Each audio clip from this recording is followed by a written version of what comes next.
우리는 지금까지 고린도전서를 함께 보고 있습니다. 바울은 이 편지에서 교회의 분열을 다루었고 음행과 송사를 책망하였으며 우상의 제물과 예배 질서, 성찬, 은사의 문제까지 하나하나 짚어왔습니다. 그런데 오늘 15장에 이르러서 갑자기 바울은 부활에 대해 말하고 있는 것입니다. 왜 바울은 편지의 끝자락에 와서야 부활을 이토록 길게 그리고 이토록 진지하게 우리에게 알려주고 있는 것일까요? 왜냐하면 고린도 교회 안에는 부활을 부인하는 이들이 있었기 때문입니다. 헬라 문화 속에서 자란 고린도 사람들은 영혼은 고귀하고 영원한 것이지만 육체는 영혼을 가두는 감옥일 뿐이라고 생각했던 것입니다. 그래서 사람이 죽으면 영혼이 육체라는 무덤에서 풀려나는 것이라고 생각했던 것이지요. 그런데 그 육체가 다시 살아난다는 부활이라는 말이 그들에게는 어리석고 천박하게 들릴 수밖에 없었던 것입니다. 게다가 고린도 성도들은 이미 자신들이 영적으로 다 이루었다고 여기는 교만에도 빠져 있었던 것입니다. 4장에서 바울이 너희가 이미 부유하여 이미 왕이 되었다라고 탄식했던 그 자만이 고린도 성도들에게 있었습니다. 그들은 현재의 신령한 체험에 도취되어서 장차 몸이 다시 사는 미래의 소망을 가볍게 여겼던 것입니다. 그래서 바울은 죽은 자의 부활을 변증하기에 앞서 먼저 모든 것의 주춧돌을 다시 놓는데요. 그것이 바로 그리스도의 부활인 것입니다. 그리스도께서 다시 사셨다는 이 사실이 흔들리면 우리의 믿음도 우리의 구원도 전부 무너지기에 바울은 그리스도의 부활을 15장에서 진지하게 깊이 우리에게 말해주고 있는 것입니다. 첫째로 바울이 본문을 통해서 이야기하는 것은 지금 바울이 전하는 부활은 자신이 만든 것이 아니라 받아서 전한 복음이라고 우리에게 말해주고 있습니다. 바울은 부활에 대한 가르침을 말하기 이전에 그것을 내가 너희에게 전한 복음이 나에게서부터 나온 것이 아니라 많은 믿음의 선조들로부터 온 것임을 우리에게 다시 말해주고 있는 것이죠. 여러분, 이미 그들이 받았고 그 위에 서 있던 그 복음이라고 본문이 이야기합니다. 여러분, 여기에 보면 두 개의 짝을 이루는 단어가 있는데요. 그것은 자신이 받았다라는 것과 그것을 전하였다라는 것입니다. 여러분, 이 두 단어는 유대 랍비들이 거룩한 전통을 손에서 손으로 정확하게 물려줄 때 쓰던 전문 용어입니다. 무슨 뜻입니까? 복음이 바울의 머리에서 지어낸 발명품이 아니라 그도 받아서 고스란히 전달한, 즉 맡겨진 진리라는 것을 우리에게 이야기해 주는 것이죠. 그래서 바울은 이 복음으로 너희가 구원을 받되 너희가 만일 굳게 지키고 헛되이 믿지 아니하였으면 구원을 받는다라고 말합니다. 굳게 지키다로 번역된 단어는 꽉 붙들어 놓치지 않는다라는 뜻을 가지고 있는 단어입니다. 또한 너희가 그 가운데 서 있다라고 할 때의 동사도 완료형으로 사용되었습니다. 그러니까 한번 굳게 자리를 잡아 지금도 그 자리에 서 있다는 말입니다. 복음은요, 우리가 한때 밟고 지나가는 디딤돌이 아니라 지금 우리가 두 발을 딛고 선 땅을 의미한다라는 것입니다. 여러분, 신앙의 위기는 대개 새로운 죄를 짓는 데서 오기보다 처음 받은 복음에서 슬그머니 미끄러져 내리는 데서부터 오는 것이죠.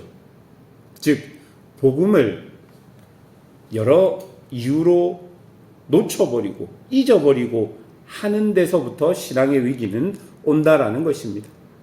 고린도 교회 문제도 결국 받은 복음에서 멀어진 것에서부터 시작된 것이죠. 바울은 그들을 다시 그 기초 위에 끌어다 세우려고 하는 것입니다. 여러분, 우리도 마찬가지입니다. 우리의 신앙이 무엇인가 잘못 흘러가고 있다면 그것은 우리가 새로운 것들을 받아들이지 못했기 때문이 아니라 우리의 그 기초가 되는 복음이 흔들렸기 때문입니다.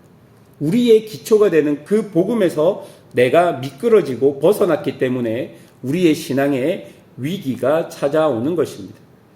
그래서 우리가 붙들어야 할 것은 더 새로운 것, 더 깊은 체험이 아니라 사실은 그 처음 받은 복음이라는 것을 바울이 이야기해 주고 있는 것입니다.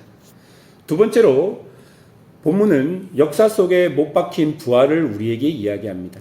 이제 바울은 그 복음의 핵심을 압축해서 우리에게 들려주는데요.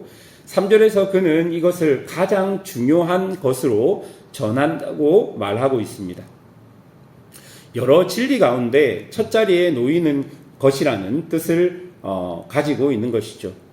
그리고 네 마디로 가장 오래된 신앙 고백을 인용합니다. 그리스도께서 우리 죄를 위하여 죽으셨고 장사 지낸 바 되셨고 사흘 만에 다시 살아나셨고 여러 사람에게 보이셨다라는 것입니다. 여러분, 이 고백은 바울이 지어낸 것이 아닙니다.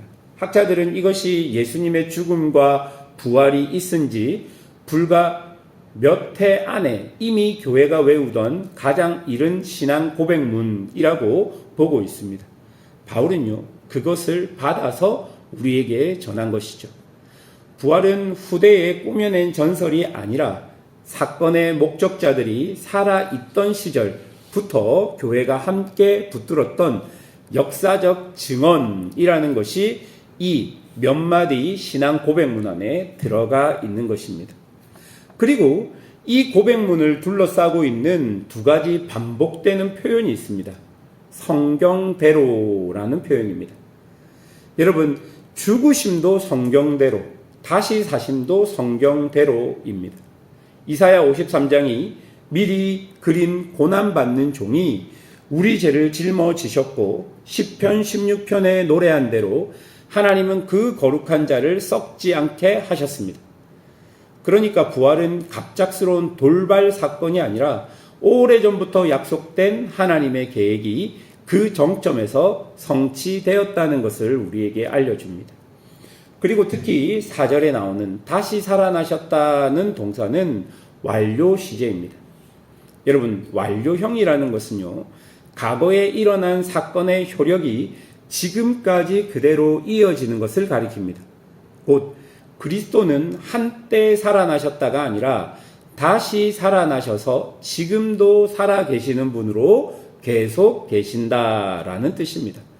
그러니 부활이라는 것은 박물관에 보관된 과거가 아니라 오늘 우리에게 마주하는 현실, 현재라는 것을 이 완료형 동사가 우리에게 알려주고 있는 것입니다. 그리고 바울은 그 부활의 증인들을 줄지어 우리에게 알려줍니다. 게바에게, 12 제자에게, 한 번에 500여 명 형제에게 보이셨다라고 말하는 것이죠. 그리고 그러면서 그 중에 지금까지 대다수가 살아있다라고 덧붙입니다. 이 말이 무엇입니까? 너희가 의심스러우면 직접 찾아가서 물어보라 라는 공개 초청인 것이죠. 부활이 몇몇 사람의 환상이나 내면의 느낌이 아니라 수백 명이 함께 본, 따져 물을 수 있는 사실이라는 것을 바울은 분명하게 이야기합니다. 여러분, 십자가만 있고 부활이 없다면 예수님의 죽으심은 한 의로운 사람의 비극으로 끝났을 것입니다. 그러나 부활이 있다는 것은 예수님께서 십자가 위에서 다 이루었다라는 그 말이 성취된 증거가 되는 것이죠. 부활은요, 예수님께서 참으로 하나님의 아들이신 것과 그의 죽음이 참으로 우리 죄를 씻었음을 온 세상, 온 우주 앞에 선포한 하나님의 선언인 것입니다. 셋째로 본문은 나를 빚으신 은혜를 이야기합니다. 여러분, 증인들의 명단 제일 끝에 바울은 자기 이름을 넣어둡니다. 맨 나중에 만삭되지 못하여 난자 같은 내게도 보이셨느니라. 여러분, 만삭되지 못하여 난자라는 말은요, 때가 차기 전에 비정상적으로 태어난 아이를 가리키는 거친 단어입니다. 바울은 자신을 이렇게 부릅니다. 왜냐하면 그는 사도들 중에 가장 작은 자요, 한때 하나님의 교회를 박해하던 자였기 때문입니다. 그런데 바로 그 박해자였던, 핍박자였던 자기에게 부활하신 주님이 나타나셨다는 것입니다. 그리고 그를 사도로 세우신 것입니다. 그래서 바울은 이렇게 자기의 인생을 요약합니다. 10절, 나의 나된 것은 하나님의 은혜로 된 것이니. 여러분, 그리고 한 걸음 더 나아가 뭐라고 합니까? 내게 주신 그 은혜가 헛되지 아니하여 내가 모든 사도보다 더 많이 수고하였으나 내가 한 것이 아니요 오직 나와 함께 하신 하나님의 은혜로다. 여러분, 헛되지 아니하여는 2절에서 헛되이 믿지 말라던 그 헛됨과 짝을 이룹니다. 복음이 헛되지 않으니 은혜도 헛되지 않고, 은혜가 헛되지 않으니 그의 인생도 헛되지 않은 것입니다.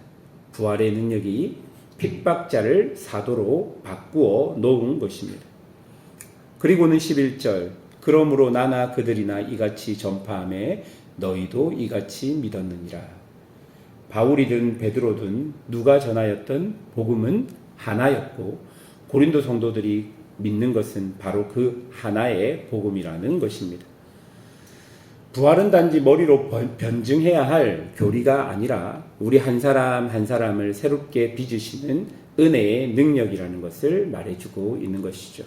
말씀을 맺겠습니다. 바울이 이 본문에서 고린도 성도들에게 말하려고 했던 것은 분명합니다. 너희가 받은 그 위에 서 있는 복음, 그 복음의 심장은 그리스도의 부활이라는 것입니다. 그리고 이것이 무너지면 모든 것이 무너지니 굳게 붙들라 라는 말인 것입니다. 사랑하는 여러분, 우리 또한 마찬가지입니다. 우리를 변화시킨 것은 그 복음입니다. 그 십자가와 부활의 복음이 우리를 지금 이렇게 변화시켜 가고 있는 것이고 또 변화시킨 것입니다. 그 부활이 여전히 우리와 함께 있음을 믿으십시오. 다시 살아나셔서 여전히 우리와 함께 하시는 그 부활, 2000년 전에 끝난 것이 아니라 지금도 우리 속에 역사하시는 그리스도의 부활을 믿으면서 그 부활이 주는 능력과 은혜를 소망하며 살아가는 성도들이 되시기를 주님의 이름으로 축원합니다.